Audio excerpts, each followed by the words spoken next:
Hi there, my name's James Heidema. I'm a strategic coach and an international trainer. So what do you do when you have team members who stop working?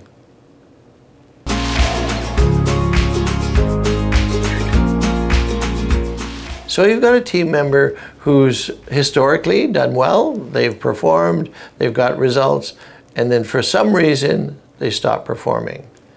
The worst thing you can do is make an assumption. Assume that they're lazy, that they're not prepared to work, whatever. The best thing you can do is do a gap analysis. A gap analysis from the philosophical point of view. Where are they now and where should they be? And what is the actual gap? What is the actual problem they're having?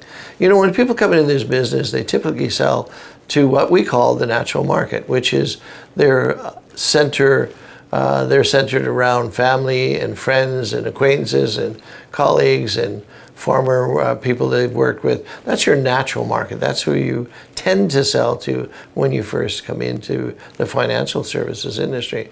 And then you transition from that natural market to the cold market, to people you don't know. And some people have difficulty with that transition, where they might have done very well with the people that know them, trust them, and they've sold within that market, and then they move to a market where they're unknown and it requires greater skills to work in a cold market than it does to work in a warm one, because you have to work that much harder to build trust and enlist the confidence of the individual to actually purchase from you.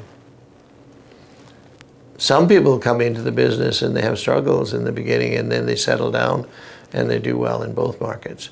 So what is it about that transition that's difficult? If that is the problem, and we don't know that that is the problem. You know, I look for three things when I'm looking for team members, especially team members who are struggling. First, do they have the necessary skills to do the job? Do they have the right behaviors in that they're taking those skills out to the marketplace? And next, do they have the right attitude about what they're doing? And so what we need to do is, first and foremost, is do not assume. Do not assume you know what's going on.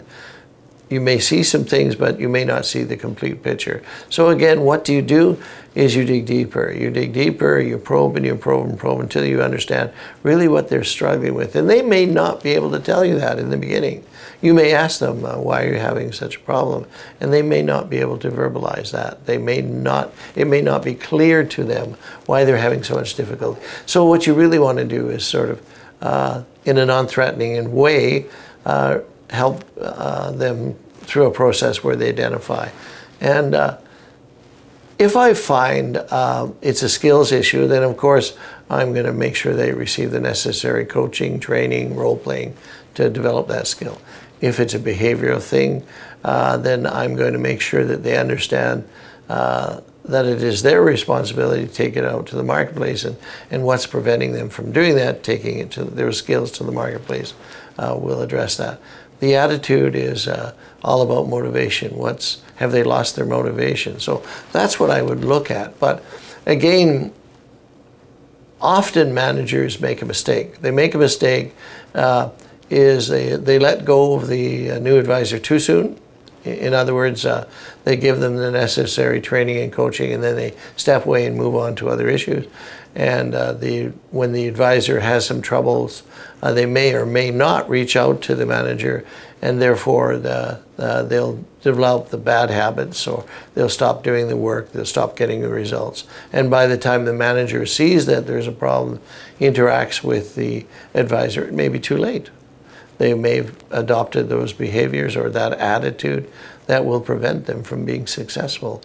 And so I encourage managers to make sure that they keep in close contact with their advisor, at least for the first 45 working days.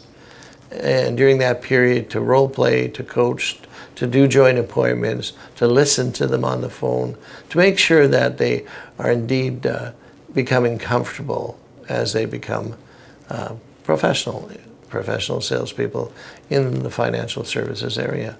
And so again,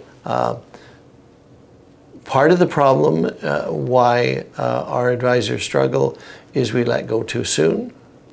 Part of the problem is that we assume we know what's going on and we react that way, and we instruct based upon our assumption, and we may be wrong.